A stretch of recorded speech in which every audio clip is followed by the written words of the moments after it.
When training, you still need to develop the base first. Once that's done, I'll teach you support. For support, there are many variations. He can do training similar to this. For instance, I stand on top of this, and then I shoulder this weight. After shouldering it, I can perform this type of training. Look, please step aside a bit. Watch the foot. Watch the foot. Further back, further back. Keep going back. Okay, when I extend my right hip, isn't my left side in posterior iliac rotation relative to the right? So I need to move my right leg back, right leg back. At this point, it increases the support on the back of my left leg. Just let it stay supported like this. Just let it stay supported like this. Start by supporting it, then have him extend the hip backward. When extending the hip, look, don't bend the left knee. If it bends, it's useless. Step down firmly like this, firmly like this.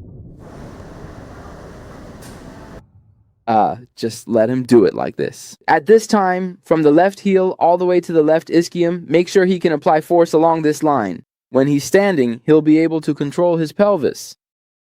Only if he can control the pelvis can he possibly control the pelvic floor, the abs, and the diaphragm. If he can't even control the ischium, no matter how well you train the pelvic floor lying down, it won't work standing up.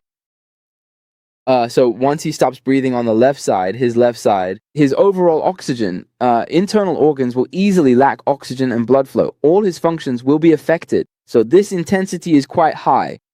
Shouldering it on one leg while the other side swings increases instability. In this case, his improvement will be faster. You can also use the leg press. High intensity leg presses are fine too. So for this incline, if you're just doing support, you need to adjust this incline, set it high in the front and low in the back. Then press it down in the back, right?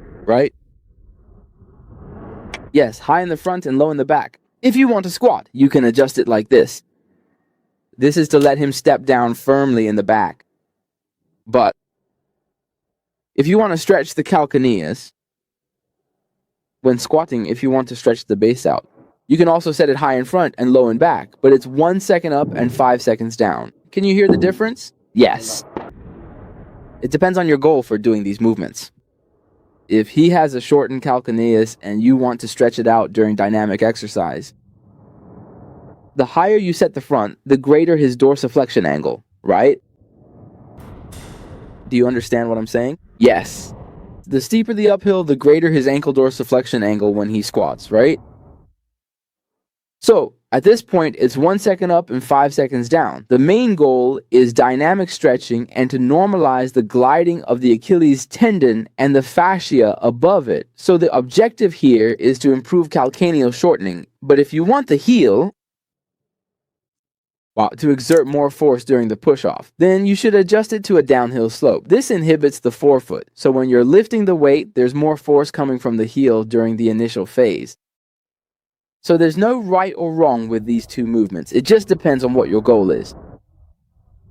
So you can start with the uphill ones to bring the calcaneus out, and then do the downhill ones so the heel can exert force better during the squat. Does that make sense? Yes. Right, don't confuse the functions of these two movements. It's not.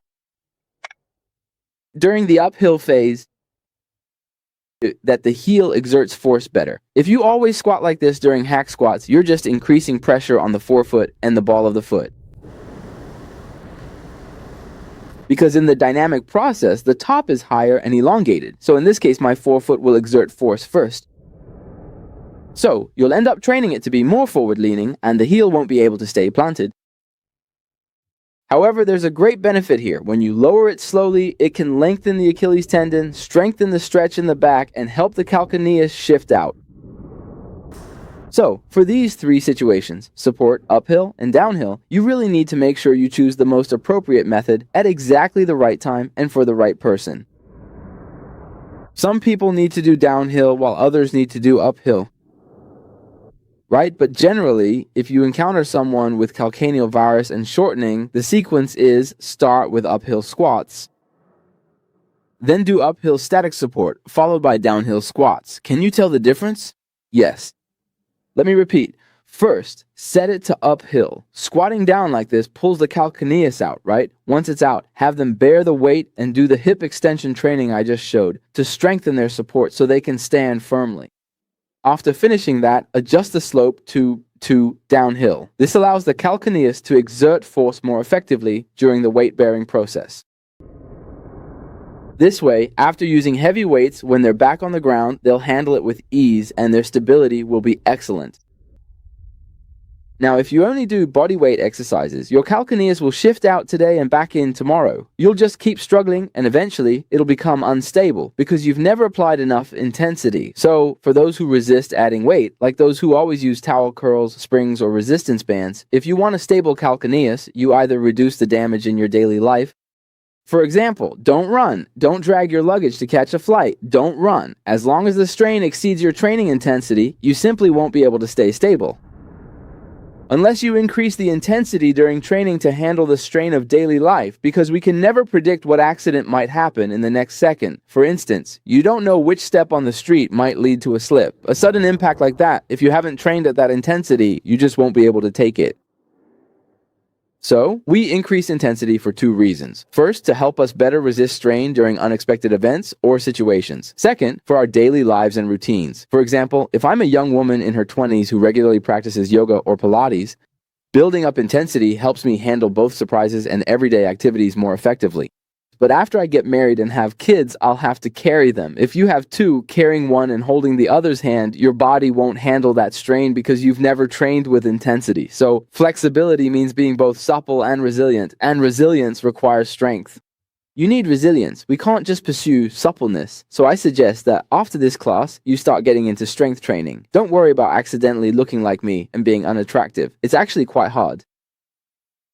It's hard. We grit our teeth and push ourselves to the limit to look like this. It's tough for you to get here. So focus on training your feet first. Once you've got that down, your upper body training will be more efficient. If your feet aren't trained well, usually your glutes won't be either. If they are, but it's wrong, it means your glutes aren't controlled by your feet. That's why in March I talked about perky glutes, lousy feet. Many girls have beautiful peach-shaped glutes, but once they take off their shoes, they have bunions, flat feet, or heel valgus. That means glutes like that must have very poor pelvic floor muscles because they aren't controlled by the feet at all. Her pelvic floor training was all done sitting or lying down, or on a mat. There's a disconnect between them and the feet.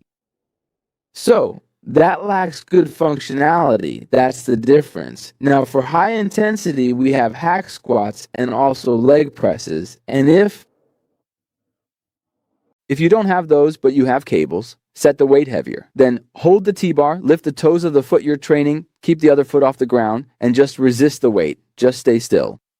Just like the cable crossover I did yesterday, like this. Since we use the full stack for dynamic moves, if you're not there yet, don't do it that way. Then you can gradually improve the support and stability of the heel. Now this is suitable for our male coaches. Also, if your gym is a hardcore gym with mostly dumbbells and barbells, I'll show you how to use them. Is my deadlift platform up there? That one. The rowing machine. And there's a red rack sitting right over there. It's over there. Let me go check it out.